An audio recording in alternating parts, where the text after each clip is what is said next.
உங்கள் ஒய்ஃபோட ஃபோட்டோலாம் வீட்டில் வச்சிருக்கிறது நல்லதுக்கு இல்லை.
வந்துடு.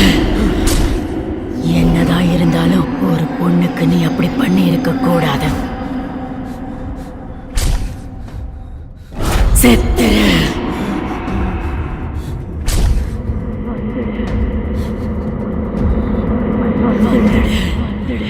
ஒரு பொண்ணுக்கு நீ அப்படி பண்ணி இருக்க கூடாது. செத்துடு செத்துடு செத்துடு செத்துடு செத்துடு செத்துடு. மாடிக்கு செத்துடு. குதி மாடிக்கு போ. குதி.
போங்க, என்ன வேடிக்கைங்க?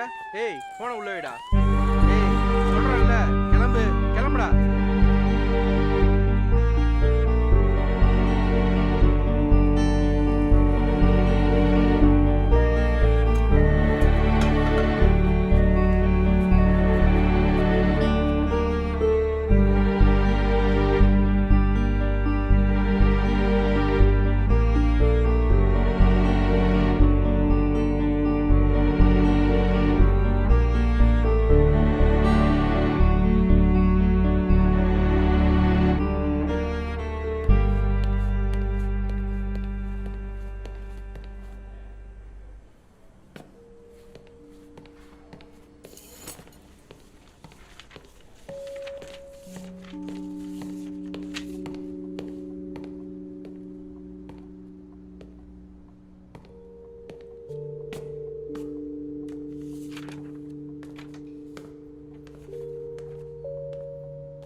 என்ன Chinnasamy?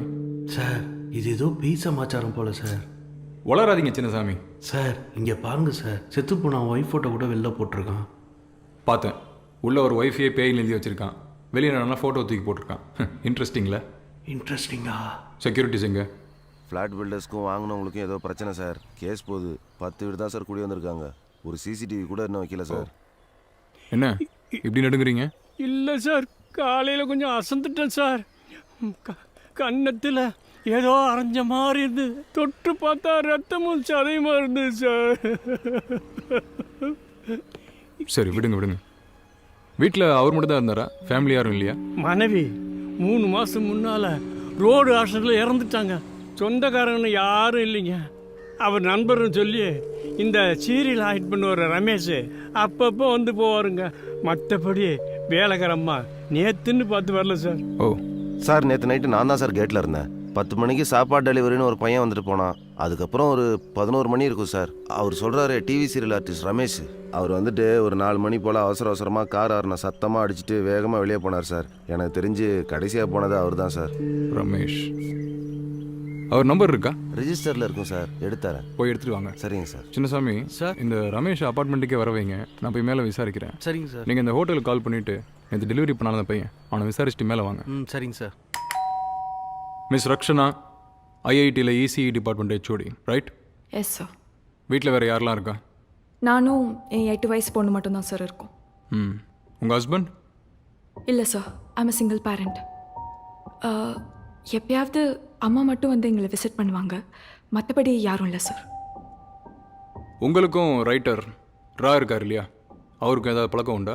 Sir I mean have well to you know him?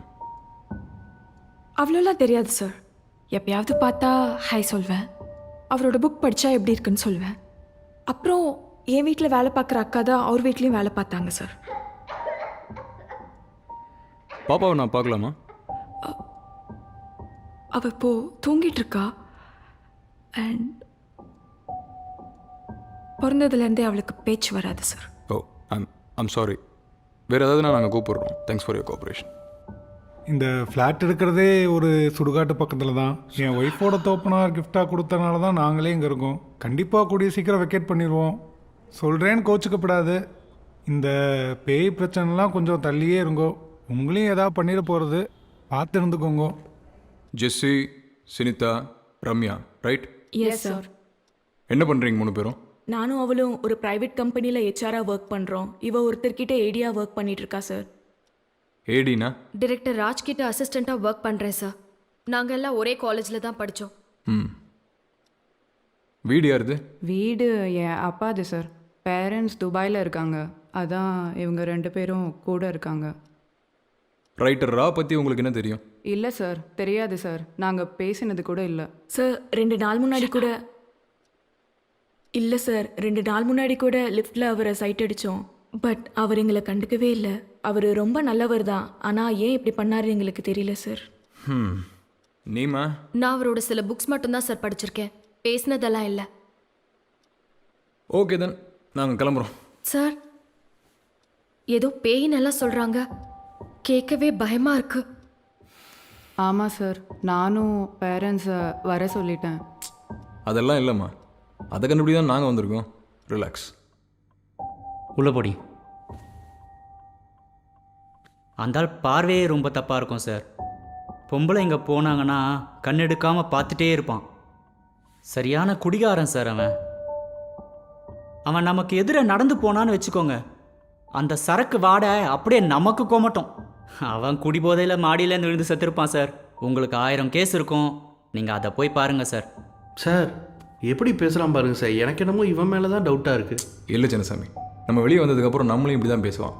அவன்லாம் வேற கேட்டகரி.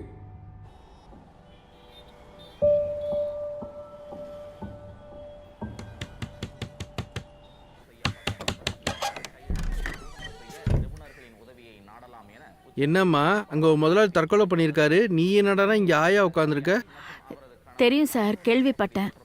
என் புருஷனுக்கு உடம்பு சரியில்லை சார், அதனால தான் நேற்று கூட அங்கே வேலைக்கு போக முடியல. அந்த ஆள் எப்படி? அவர் நல்ல மாதிரி தான் சார். மாசமானா சம்பளம்லாம் கரெக்டாக கொடுத்துடுவார். கொஞ்சம் குடிப்பாரு. அவங்க வீட்டம்மா இறந்ததுக்கு அப்புறம் தான் சார் அவர் ஒரு மாதிரி ஆயிட்டாரு. அதனால கூட இப்படி எதனா பண்ணிட்டாரோ என்னமோ தெரியல சார். வேற ஏதாவதுன்னா உங்களை கூப்பிடுறோம், வந்துட்டு போக பாருங்க. சரிங்க சார். நீங்கள் வாங்க.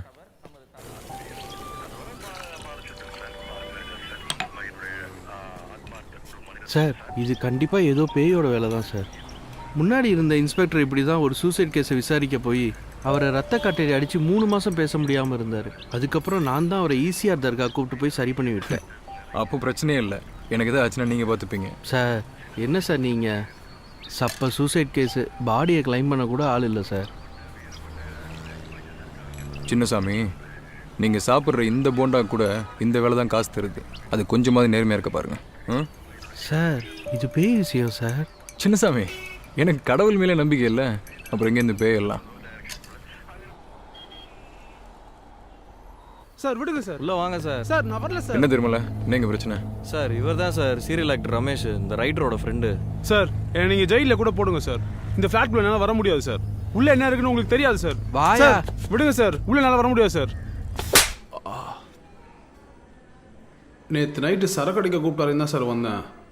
அவர் ஏதோ கண்ணாடியில் பேயை பார்த்துன்னு சொன்னார். கண்ணாடியில்?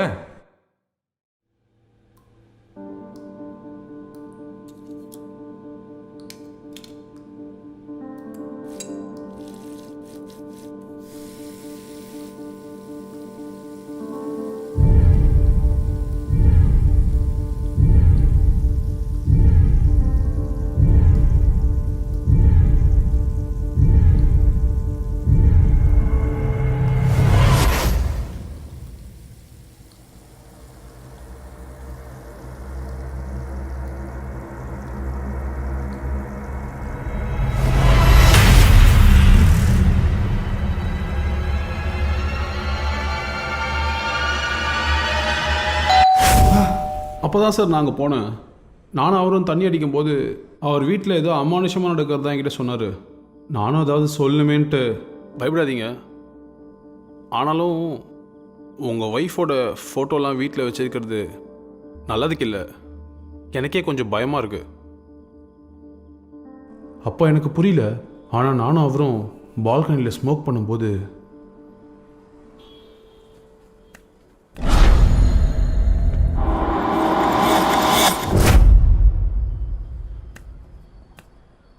அதை பார்த்ததும் உயிரை பிடிச்சிட்டு ஓடி வந்துட்டேன் சார்.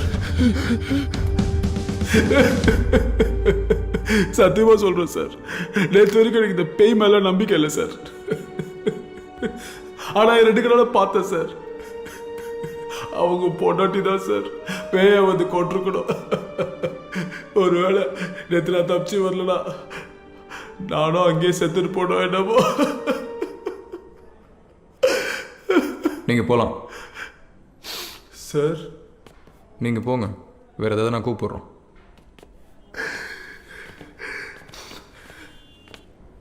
சார் இவனையும் விட்டுட்டா எப்படி சார்? அவன் பொய் சொல்லல, நிஜமாக பயந்துருக்கான். நான் போயிட்டு கமிஷனர் மீட் பண்ணிட்டு நைட்டு வரேன். சரிங்க சார். அப்புறம் போஸ்ட்மார்ட்டம் பண்ணுறது நம்மளால் தான். இன்றைக்கி நைட்டுக்குள்ளே அவனை கால் பண்ணிவிட்டு அன்அஃபிஷியலாக ரிப்போர்ட்டை வாங்கி வைங்க. சரிங்க சார். அப்புறம் ரைட்டர்ரா, அவரோட அப்பார்ட்மெண்ட் வெளியே நீங்கள் தான் ஃபுல்லாக நிற்கணும் இன்றைக்கி நைட்டு. சார் நான் எப்படி சார் தனியாக? யார் சொன்னா நீங்கள் தனியாக இருக்கீங்கன்னு? அதான் அவர் இருக்கார்ல, பார்த்துப்பாரு.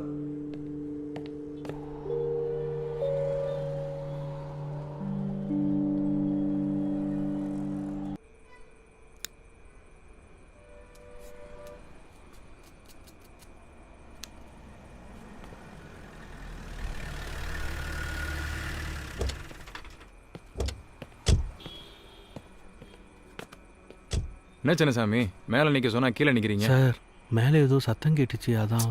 ஒரு வேலை சொன்னால் 1000 காரணம் சொல்லுங்கள். ரிப்போர்ட் என்னாச்சு? ரிப்போர்ட்டில் கூட சூசைட்னு தான் சார் சொல்லியிருக்காங்க. பிளட்டில் ஆல்கஹால் அதிகமாக இருக்கான். அப்புறம் ஏதோ எல்எஸ்டின்னு சொல்லிட்டு ஒரு ட்ரக் யூஸ் பண்ணியிருக்கான் சார். ஓ, மேலே வீடு லாக் பண்ணிட்டீங்களா? பண்ணிட்டேன் சார். சரி, வண்டியில் இருங்க.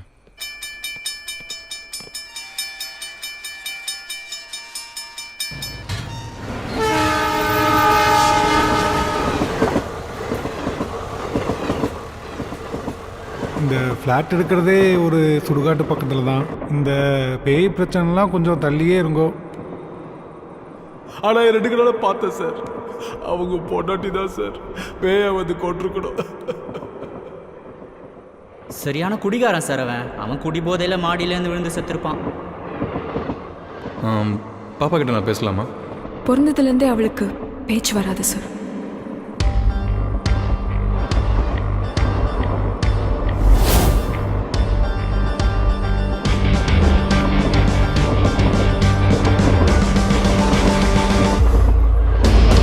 வண்டி திருப்பு.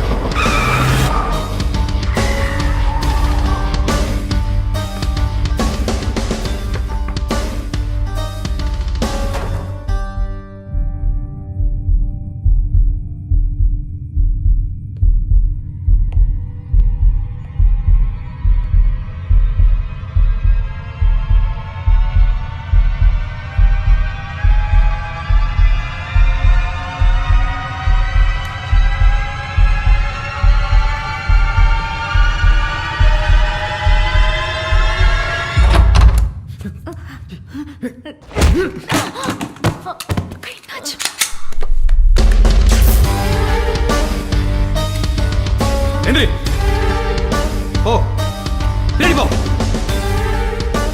நீ போ. யார் இருக்கா இங்க? உட்கார்.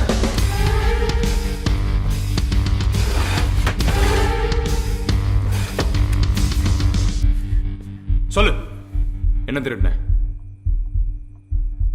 3 பேர் சேர்ந்து திருடிட்டு அவரை கொண்டுட்டீங்களா? இல்ல அவர் கதையை திருடிட்டு அவரை கொண்டுட்டியா? நீ பண்ண இந்த கொலைக்கு இவங்க 2 பேர் உடந்தியா? சொல்லு, சொல்றியா இல்லையா? சொல்லு.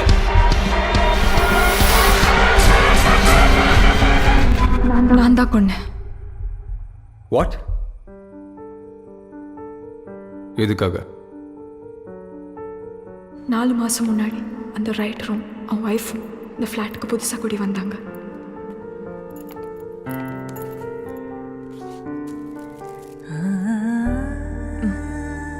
அவங்க நல்லவங்க, எங்களோட ரொம்ப நல்லா பழகுனாங்க.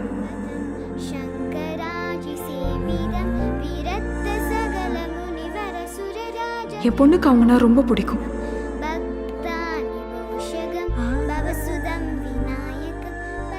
திடீர்னு ஒரு நாள் அவங்க ரோடு ஆக்சிடெண்ட்டில் இறந்துட்டதா அவன் சொன்னான். இவன் கஷ்டப்படுறதை பார்த்து இங்கே வேலை செய்கிற அக்காவை அங்கேயும் வேலை பார்க்க சொன்னேன். அப்போல்லாம் அவனை நான் நல்லவன் தான் நினச்சேன். ஒரு குழந்தையோட விளையாடுறவனை நல்லவன் தானே நினைப்போம்.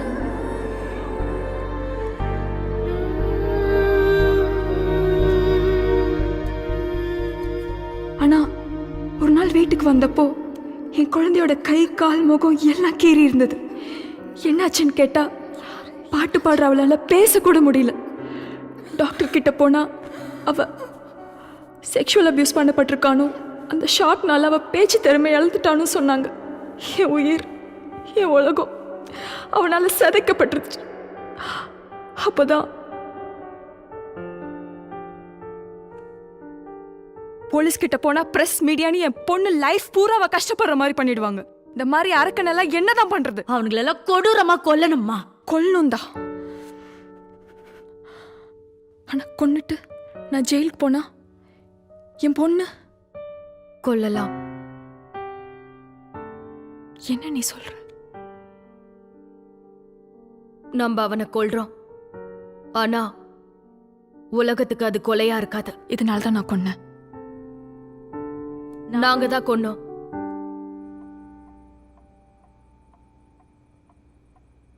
இவங்க அவங்க பொண்ணுக்காக கொன்னாங்க. சரி, உனக்கு? I've been through something like this. My uncle, நான் கொல்றதுக்குள்ள அவனே செத்துட்டான் ஹார்ட் அட்டாக்ல. எனக்கு குழந்தை இல்லை சார். அந்த குழந்தை என் குழந்தை மாதிரி தான். அதனால தான் சார்.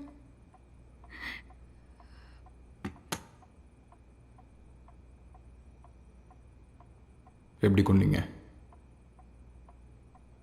ஒரு குழந்தைக்கு இப்படி பண்ணவன் அவன் வாழ்க்கையை வெறுத்து சாகணும். அதுக்காக நாங்கள் ஒரு பிளான் பண்ணோம். அவன் வெளியில் போகிறப்பெல்லாம் அவன் வீட்டுக்குள்ளே நாங்கள் போனோம்.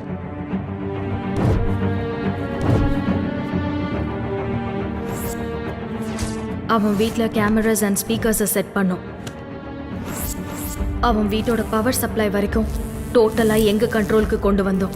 அவனுக்கே தெரியாமல் அவனை வாட்ச் பண்ணி அவன் வீக்னஸ் என்னன்னு தெரிஞ்சுக்கிட்டோம். அவன் வீக்னஸ் அவன் ஒய்ஃபோட டெத், அதுக்கும் மேலே குடி. இது ரெண்டையும் நாங்கள் எங்களுக்கு சாதகமாக பயன்படுத்திக்கிட்டோம்.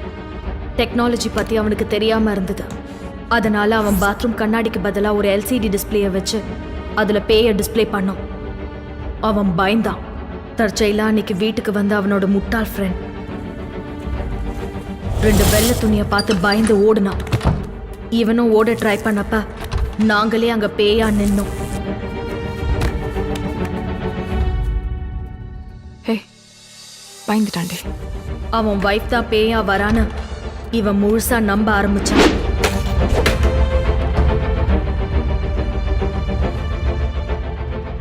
ஆனா அவன் சாவ பயத்துக்கும் மேல ஒன்று தேவைன்னு தெரியும். அதான் நானே அவன் கண்ணில் LSDன்னு ஒரு ட்ரக்கை போட்டேன். LSD ஒருத்தரோட உச்சக்கட்ட சந்தோஷத்தையோ பயத்தையோ கண் முன்னாடி காட்டும். இவனும் ஹாலுசினேட் ஆனா. இவன் வைஃப் பேயா வர ஆரம்பிச்சா. நாங்களும் செத்துரு, மாடியில இருந்து குதிச்சிரு அப்படின்னு தூண்டணும். மாடிக்கு போ, மேல இருந்து குதி, மாடிக்கு போ, மேல இருந்து குதி. நாங்க எதிர்பார்த்த மாதிரி அவனும் மாடிக்கு போனான். அந்த அரக்கம் மாடியில இருந்து விழுந்து செத்தான். அவன் குதிச்சதும் எல்லா எவிடன்ஸையும் எடுத்து அழிச்சிட்டான், எக்ஸப்ட் தட் LCD மிரர். அதை எடுக்க வந்தப்பதான் நீங்க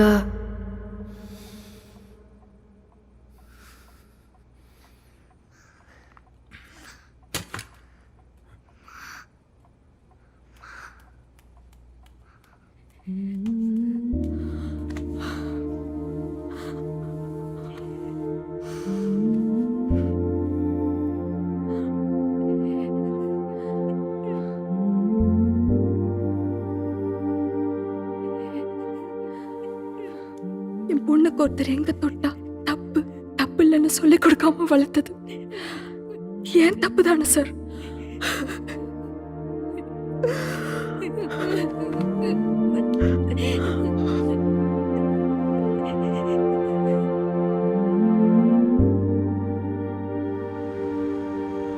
சார், மேலே என்னதான் சார் ஆச்சு?